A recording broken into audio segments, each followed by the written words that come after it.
Good afternoon, outliers. How are y'all doing today? Happy Wednesday. Oh, sorry to smash the microphone. Hope y'all are having the best Wednesday of your entire life. Happy January 8th, 2025.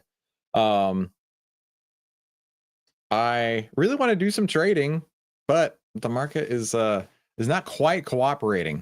But we're going to do our best to have a great day together. Like the disco vibe going on. I know that new music is cool, man. It's I vibe to it too. When y'all can't see me, I'm bouncing my head over here. Hey, Peter from the Netherlands, how you doing, my friend? Ryan, it's a bloodbath out there. Yeah, dude. You know what's easier than trading a bloodbath? Cash. It's hellaciously easier. In fact, Peter, or I'm sorry, Ryan. I've not traded since right after the election, and I'm totally good with that, right? Because my strategy, my personal strategy hasn't set up, but there's lots of people making money out there, like our friend Dave, murdering it lately. So way to go, Dave. Glad you're here. Ryan says, betting on soccer games is the win of the day. I wouldn't know, my friend. I don't watch sports ball. But I do love to watch politics and also really enjoy the world of finance.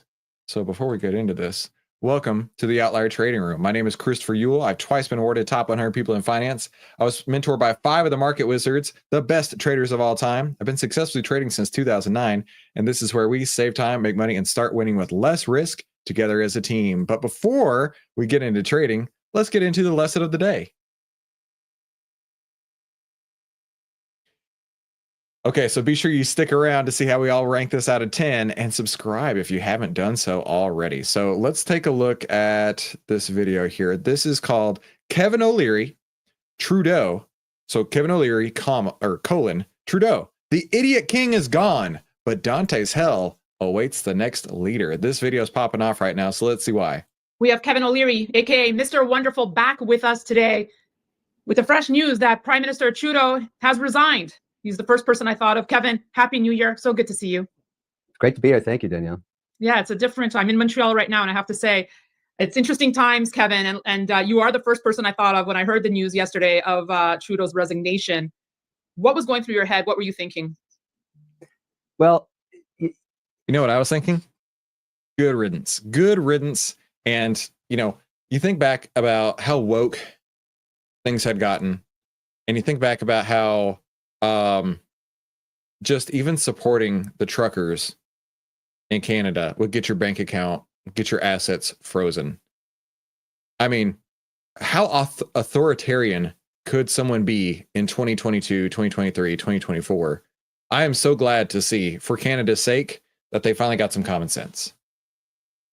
It was not soon enough, obviously, but I don't really care about the past as much as I am concerned about the future, because the amount of damage done in this last 10 years across every metric you want to measure, you know, people think, oh, you're criticizing Trudeau. I'm criticizing the numbers, the collapse of growth in Canada from a GDP basis, the collapse of invested capital in the country, debt per capita, foreign investment invested per capita, completely chaotic immigration policy, policy around resources and energy that basically crushed the competitiveness. So we dropped from top quartile to bottom of the G20.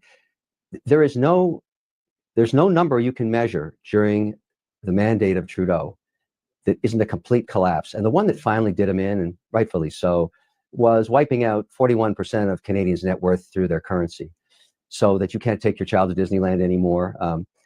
Trudeau's legacy will be that of the idiot king. There is no question about that. Absolute lack of executional skills, inability to find. It must have been pervasive throughout all of the world, because, you know, Joe Biden isn't all that much better, right? But we're going to see him gone in just a couple of days.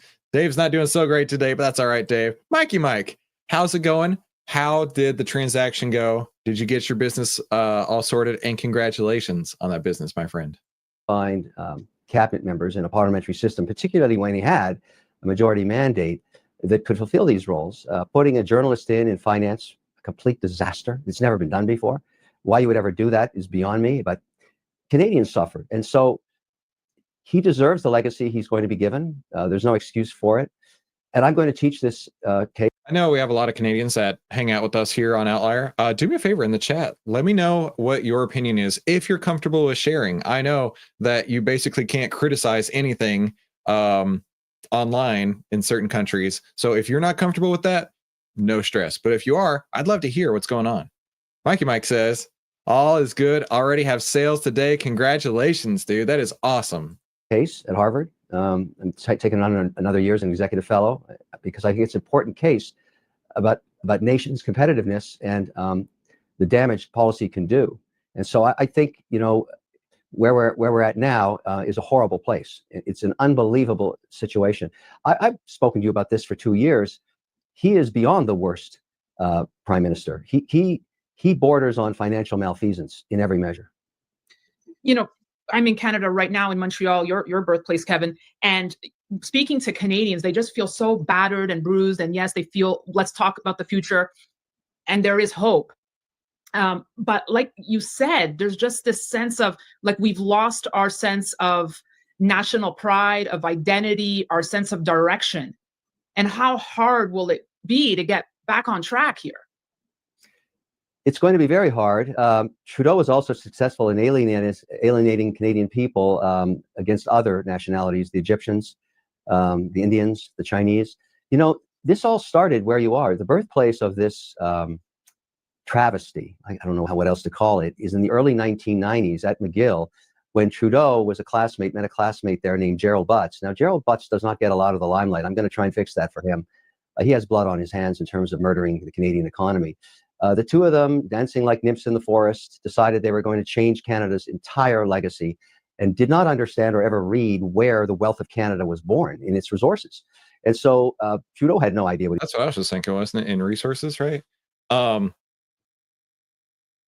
then you've got Trump on the other end, who I was having a conversation with my parents this morning. They're in their late 70s, and I was having a conversation with them. I'm like, what's up with Trump lately? Right. I voted for the guy. I'll be first to say it. Very excited to have him in office.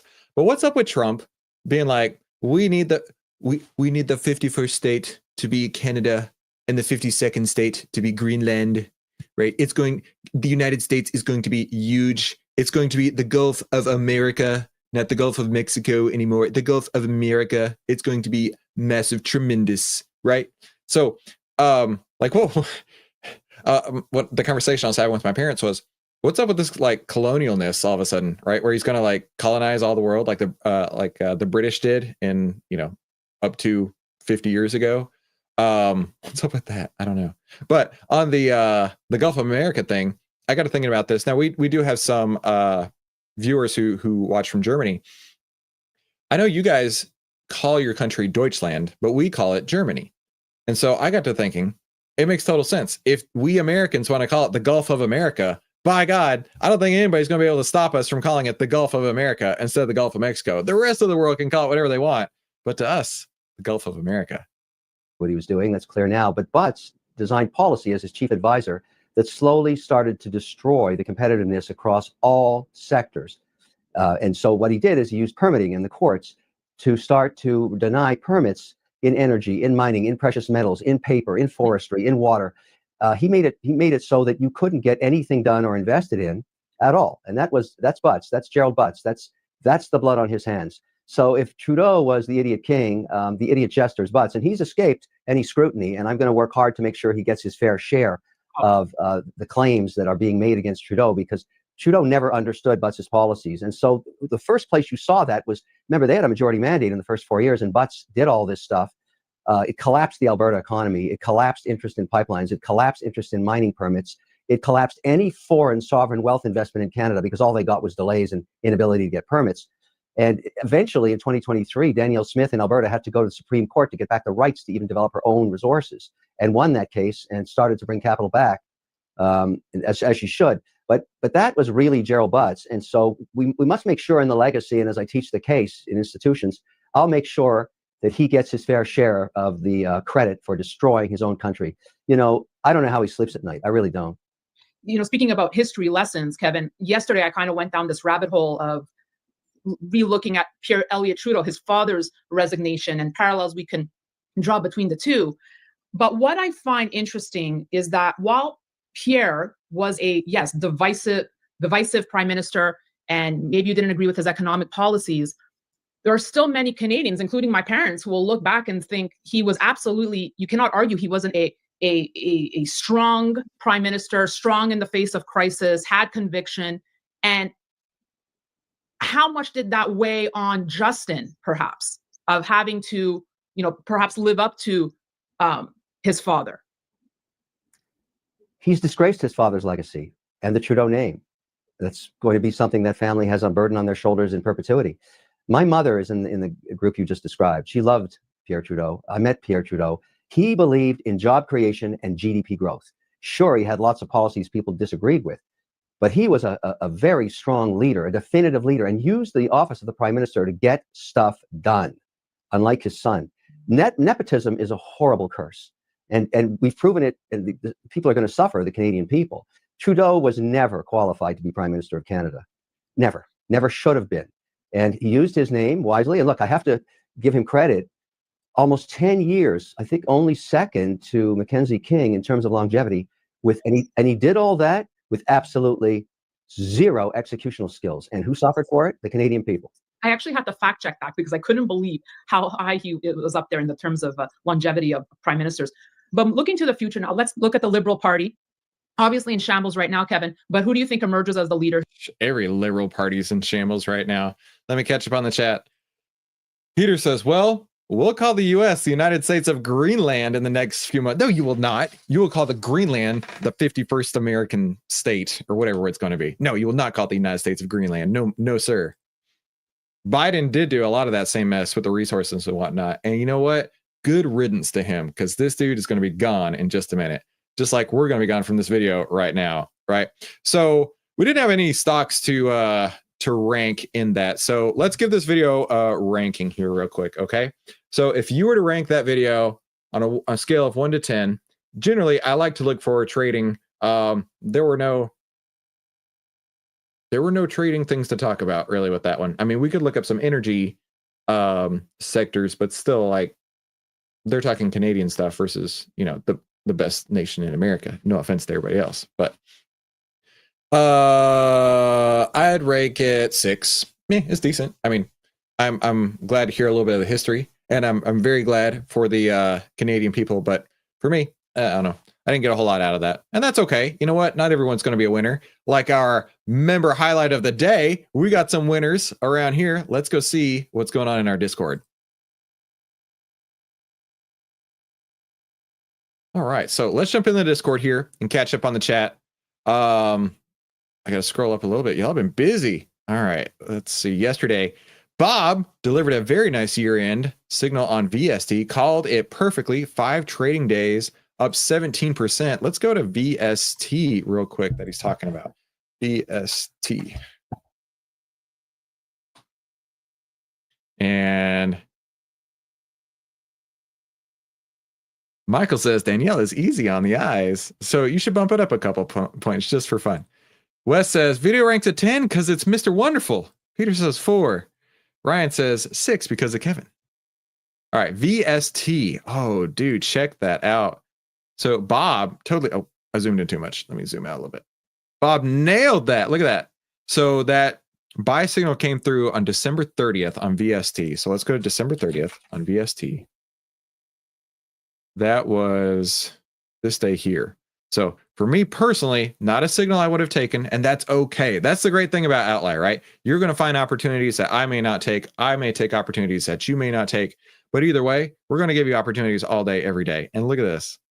Like Peter or like Bob was saying, right? So let's go from close to close, 14%. So well done, Bob, on that one. In fact, I'm going to throw a couple extra emojis on there. Get him a money bag, get him a rocket ship. And of course, we'll have to throw a little outlier emoji on there too. Dave's talking about ACHR, Bluefin Trader. He's talking about different trading indicators. Very cool. And Dave's talking about Fibonacci's. Then Mark, the smartest man I know, came into the chat. I think you hit the nail on the head with self-fulfilling prophecies. So here's the thing.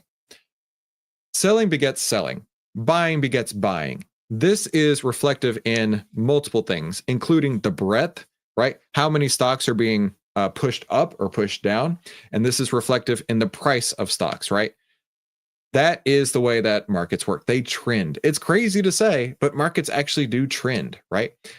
But you've got to be mindful that trends can change, right? People got used to 20+% gains over the last 2 years. And now we're looking at the moment, this is a bearish trend. This is a bearish trend. I'll cover that more in just a couple of minutes as to why that's a bearish trend. But I'm not going long anything. If the market can't sustain itself, I'm not going long anything. In fact, let's go look at the S&P 500 map. I love to look at this. Let's look over the last week, 1 week performance. Still loading, still loading, still loading. Good gravy. There we go. So, you know what? Over the last week, it's not been that bad. Not really been all that bad at all. When did it start ticking off? December 11th. So let's go to last month. Sick. We had an ad. Let's go to last month. Yeah, there you go. Over the last month, it's been really widespread. Other than Broadcom and Googs, that's about it. Everybody else is red, right? And you've got to be aware, situationally aware, right? You wouldn't go into, let's throw some context at this. If you went into trading the way that you walked into a bar, you could look at it a couple different ways. I've never made this analogy before. It could be awful. I could fall on my face, but I think I got something here. So you're walking into a bar. The one that we like to go to is an Irish bar, not too far from here. They got pool tables. They got darts. It's a nice time. It's a nice vibe. Nice place to hang, have some Guinness, and maybe a Jameson Irish whiskey, right? Sometimes you walk in and everything's going great. There's no live music because the music's too damn loud, which means I'm super old. The crowds are down. It's a nice slow Friday night. You know, I don't have any issue with my kids running over, throwing the darts, playing the pool table. All is good. That's a nice upward bullish trend. And then you walk in, and other nights, the music's too loud. People are getting a little bit rowdy. Couple people start getting mouthy. Somebody gets pushed, right? Your situational awareness needs to be on high alert, right? That's what this is doing right now. Things are starting to get a little bit rowdy around here, right? The market's saying to you, I'm not so happy with this situation. Now, I'm not here to say why the situation, it's not happy with the situation. But what I'm saying is, if you are blindly throwing money into the market, it's like walking into a bar. It's like a horse walking into a bar on a Friday night, right? You don't actually know what you're going to get into. Things could be fine, or things could be about to hit the wall. And would you rather be on the side where you can look in, you can peek into the market and you can say, oh yeah, hey, you know what? This is a bullish trend. I like that. I'm comfortable with going in. Or you can look in and you can say, oh crap, things are going down. I don't think I'm going into this one, right? The choice is yours. And you can see that really clearly on the chart, just with 3 moving averages, right? The 10 period moving average being the blue line here, the 20 period being the black line, and the 50 period being the red line. Your short, your intermediate, and your long-term moving averages, right? If they're all stacked in one direction, it's a bullish trend. It's a nice, beautiful Friday night. Go enjoy yourself. Have a couple Guinness. Have a nice old fashioned made from Jameson, which I heard is called an Irish old fashioned or something like that. But if the market's doing this, right?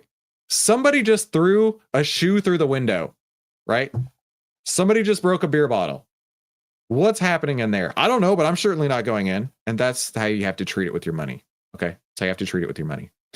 Let's catch up on the chat. Horse walks into a bar. Thank you for that. Hey, Sebastian, glad you made it. Ryan. All those other nights are my jam.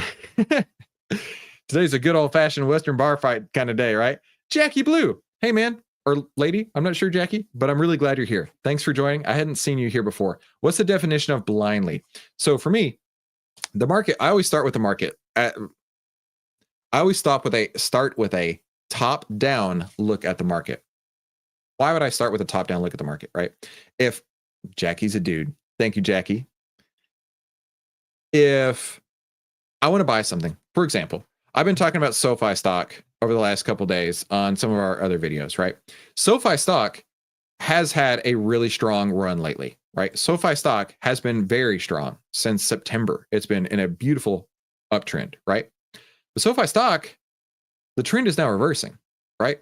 So if I blindly bought this without considering other factors, being what's the market doing, even though it's strong today, or has been strong, the stock itself is weakening, the market is weakening, and a rising tide lifts all ships, right? If the market is going up, it's pushing everything up with it. But when the market goes down, a rising tide lifts all ships, but a falling tide shows who's swimming naked. With naked puts on SoFi, do it. No, you do it. So we'll cover more of that in a minute, but yeah, there's a lot of different ways that you can look at the market, and in my opinion, starting at the top, working your way down makes it so much easier. Makes it so much easier to know which way the trends are moving, and you just want to get on the trends like a surfer on a big wave and just ride that trend, right? Don't be the guy who runs into the wave trying to say, no, we have to go the other way. We have to go the other way. So anyway, that would be what I would want to say about self-fulfilling prophecies. And Mark decided he had to go back to his nerd corner now, so I had to use the Simpsons nerd reference. Because yeah, I'm also a nerd, so all is good. All right, so that's going to wrap it for our member highlight. Be sure to share your stories over in the Discord, right? We are here as a team, and of course, the first rule of OVTLYR is you tell everybody about OVTLYR, and you hit the like button too. Why not? Now back to trading in the OVTLYR Trading Room. So what is OVTLYR and how does it work? Well, real quick, you heard Uncle Warren say, be fearful when others are greedy and greedy when others are fearful. Well, OVTLYR shows you if investors are acting irrationally fearful or greedy and by how much, right? And that allows you to get into the stock before the OVTLYR move happens. And real quick, you can get OVTLYR for just 82 cents a day with the annual pass, which does end on January 31st if you haven't got it already. So this is my style of trading that I call the golden ticket trading strategy. And like I said a minute ago, it starts with the market. I want to let the market tell me which direction it's going. So 10, 20, 50. And of course, we just mentioned it, but we'll cover it again.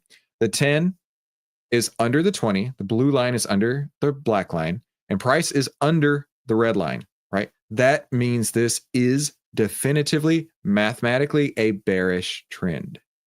Okay, if you go on the internet and somebody say, buy right here, would you actually want to buy anything in a bearish trend? No, absolutely not.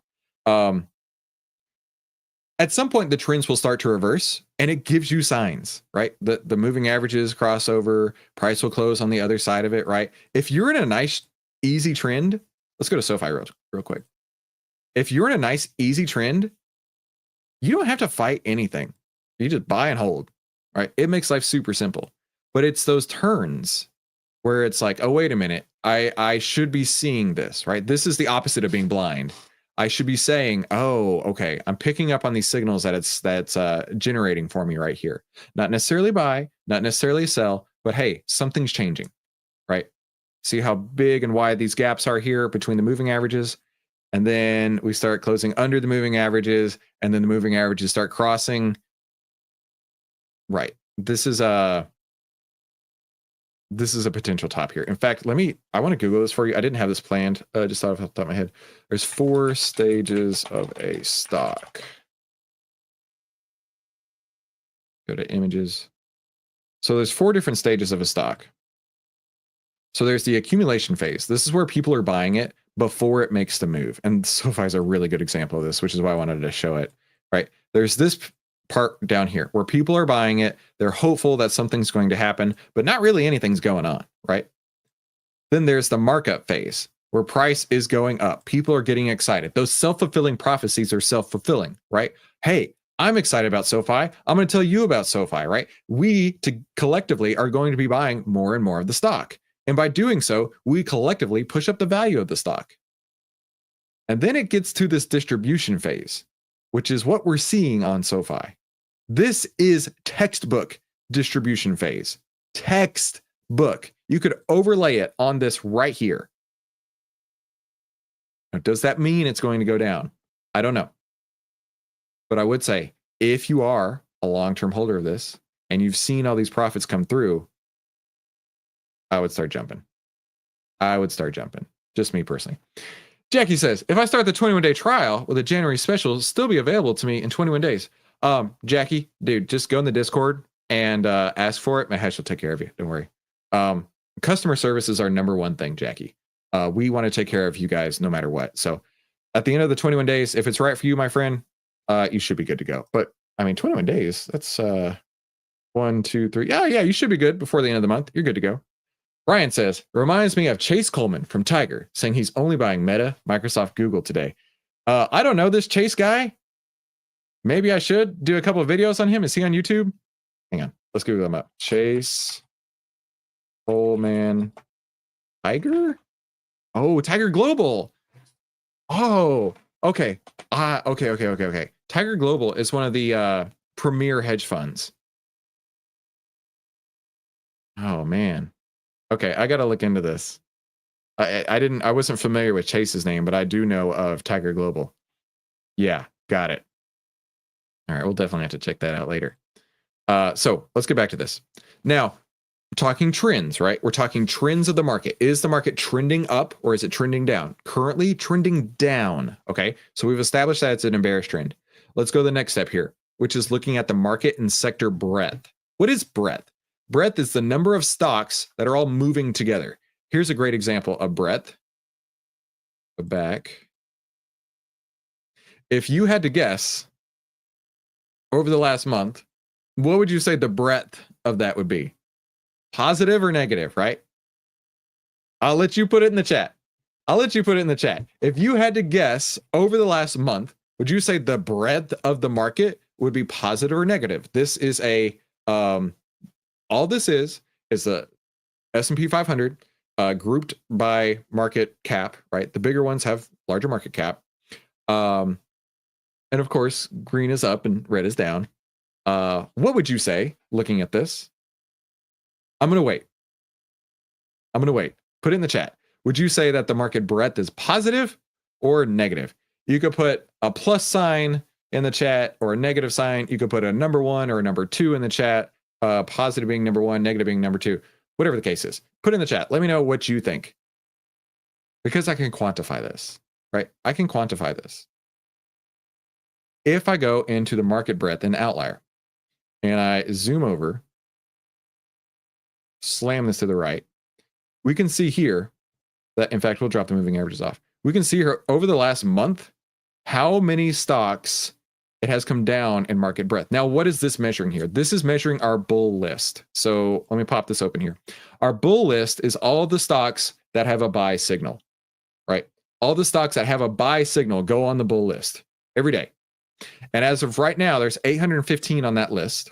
I'll make this bigger. There's 1,055 on the bear list. So they get a buy signal, they go on the bull list. They get a sell signal, they go on the bear list. And there is no intermediate list, right? It's either buy list or sell list. So the market breadth is something that I picked up on trading with this. Sometime last year, we picked up on this, and I was texting Mahesh back and forth, and I was like, Mahesh, check this out. And I actually was the architect of this indicator here, because I was like, I know that when the bull list is growing, my trades are working. When the bull list is shrinking, my trades are not working, right? My account's shrinking. And so we came up with this indicator here that shows how many stocks from 0 to 100 are on the bull list.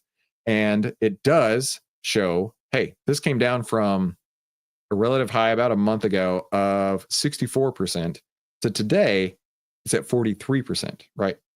And then we throw a moving average on this, and we can actually say the breadth has come down. Mathematically speaking, no doubt about it. But the breadth is starting to pick back up. So the breadth is actually getting bullish right now. And if we look at this map here, which Ryan totally nailed it on the negative. Mike, he's like, buy the one stock that's green. One of the two. If we look over the last couple days, I don't know if this will help. Yeah, look over the last, okay, so last month, everything's red, which is this, okay? This movement down. Last week, seen a lot more green. And that's that movement back up right here. So we're getting more buy signals. So long way to explain the sector breadth has actually, or the market breadth has gone bullish. Now, I'm not going to jump into the individual sectors because I don't need to right now, because I wouldn't take this any further for me personally. By all means, you do you. But we have a sell signal on the SPY. The market trend is bearish. Market breadth has actually gone bullish. So I want to see that plus the individual sectors be bearish as well in order to go short, right? In the meantime, hang out, relax. Don't put any risk on the table that you don't have to, right? One of my mentors, Mark Manavini, says, wait in cash for proper setups. How long? As long as it takes, right? There's no rush to get into a trade. In fact, there's another quote that I have from him. Let me find it real quick. While you do nothing, less experienced, lesser disciplined, and less skilled investors are laying the groundwork for your success. Let them build the bases, and we'll buy the breakouts whenever that happens. Okay? The breadth is based on a certain 100 stocks. No, the breadth is based on all the stocks. So the breadth here, you can actually choose, Mikey Mike, if you want on full stocks, which is how I like it, on just the ETFs, just what's in the S&P 500, because there's about 2,000 stocks in here versus about 500 stocks in here, or in the individual sectors, right? So it can change depending on which one of those choices you pick. So let me scroll back up here. So no trades are set up for me today, and that's okay. But tell me in the chat what you're trading, right? Super would love to check it out with you. And of course, come back tomorrow where we're going to save time, make money, and start winning with less risk together as a team. And of course, let us know if you need anything over in the Discord. And thank you for coming to today's OVTLYR Trading Room. We'll talk soon.